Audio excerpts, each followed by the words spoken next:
I absolutely adore the Monster Hunter franchise, but I have to admit that the series doesn't have the best history in explaining its mechanics on an entry level for new players, and it can be quite intimidating. And with Monster Hunter Rise on the rise, there will be plenty of new players who want to learn.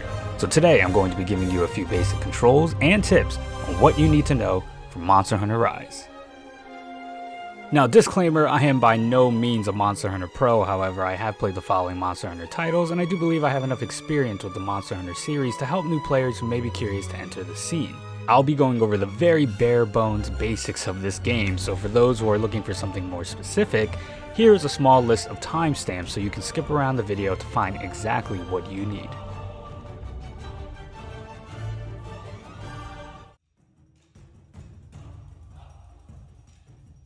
Alright folks, we're going to keep this short, sweet, and to the point. Here are some of the basic controls of the game broken down much faster to you. B plus a direction with the left stick will allow you to dodge roll to avoid taking damage during hunts. Pressing R with the left stick while your weapon is sheathed will allow you to sprint and run faster. Pressing the Y button when your weapon is sheathed will allow you to use the item you have selected from your inventory. Hold L or the left bumper to bring up your item menu. You can access this while moving around as well. By pressing Y and A, you can navigate through the item menu to select the item you want to use. While holding L, you can also use the right stick to access your shortcut menu, so you don't have to scroll through so many items before choosing the one you want. All you have to do is move the right stick into the direction of the item that you want and your hunter will use it. You can press X to attack or unsheath your weapon when it's sheathed. Pressing Y while your weapon is unsheathed will sheath your weapon. Putting your weapon away is crucial due to the increased mobility that you have while your weapon is sheathed. Pressing A will allow you to attack as well. X plus A will perform a unique attack. These attacks are completely dependent on your weapon, so the attack will always be different, so keep that in mind. Pressing ZR for melee classes is unique as well, so play around with each button for each class to see what different attacks they'll perform. You might find some interesting combos. However, classes with shields will always use this button to place your hunter into a block stance. This will allow you to block, of course, oncoming attacks. Even more attacks can be unlocked during the blocking stance. For example, holding block and attacking at the same time while using your sword and shield will allow you to safely poke your opponent without sacrificing your defensive stance. Monster Hunter controls can feel strange at first and downright confusing, but with enough time and practice, these actions and menus will feel like second nature.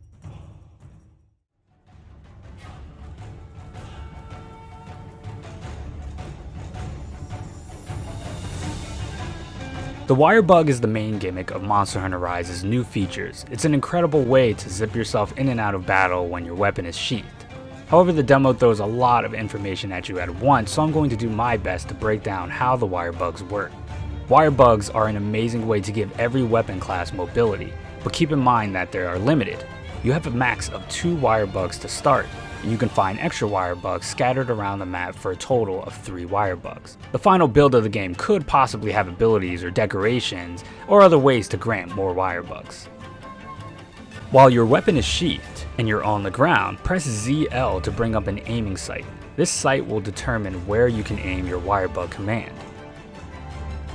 By pressing ZR while aimed with ZL, it will allow you to dart in the direction you are aiming at.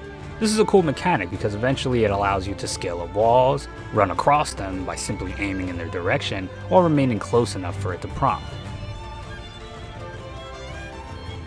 Now while holding ZL and pressing X together, you will zip in an upward direction to jump in the air.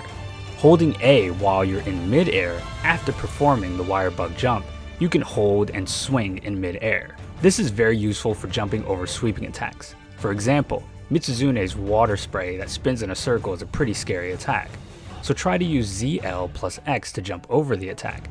Then while holding the A button, you can hang in mid-air not only to avoid the attack, but to regain stamina as well. ZL plus A will zip you into one direction while you're on the ground. This is great for retreating or initiating combat. You can also use the Wirebug to tech off of the ground to recover faster after being hit. You can do this by pressing Z, L, and B just as you're sent away. From testing this ability a few times on my own, I noticed that you can activate this pretty late, so I wouldn't say that this mechanic is necessarily difficult to pull off. However, this is going to be more than likely the most important Wirebug mechanic that can really get you out of some difficult situations.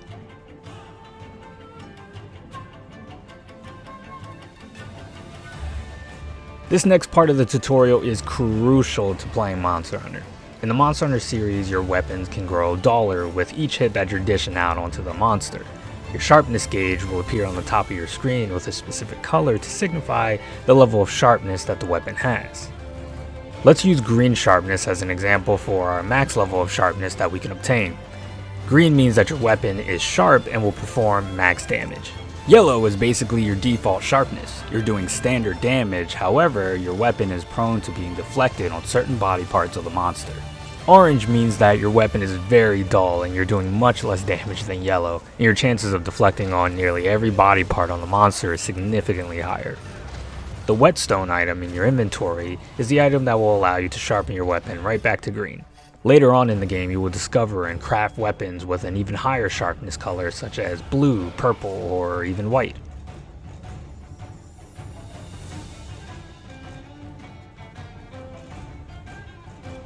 The Palamute Companion is a brand new partner introduced to Monster Hunter Rise. They're mainly meant for mobility to travel around the maps much easier and focus on the offensive side of things in battle, while its counterpart, the Palico, focuses more on team support abilities such as buffs or healing for you and your teammates. To ride your Palamute, press A next to the Palamute, or hold A at any time and the Palamute will make its way over to you swiftly and your hunter will jump on automatically. You can press R to dash on your Palamute just as you would with your hunter on foot to run faster. While riding your Palamute, you can also press the A button to pick up items and press Y to use them while you're still riding. Palamutes can also attack while you're riding them. They can perform a 3-hit combo using the X button. I'm not entirely sure how this will benefit a hunter over using an actual weapon just yet, but I'm sure we will learn more over time. You can press ZR while riding your Palamute to jump. While dashing, you can press ZL with the left stick to drift in a desired direction. Just after you drift, when you let go of the ZL, you perform a boost. In terms of a recommendation for a new player, I'd say the Palamute for right now is the better choice over the Palico for a partner. Palamutes will allow you to safely sharpen your weapon, eat food, or heal up while still being able to move or retreat from battle. And for a new player, that's going to be essential. These are some of the basics that I wanted to share with you, and I hope with this tutorial you will all be a bit more comfortable with jumping into the hunt. The best advice that I can give to anybody who wants to get into the series is practice. If you really want to get into Monster Hunter, you'll practice, you'll get better, and you'll ultimately love this game that is Monster Hunter. Thank you so much for tuning in, and make sure you guys subscribe and hit the bell if you'd like to see more content like this in the future. Make sure you also kick that like button, and as always, stay beautiful ladies and gentlemen, and I will see you guys on the next video or tutorial. Take care of yourselves and have a great rest of your day.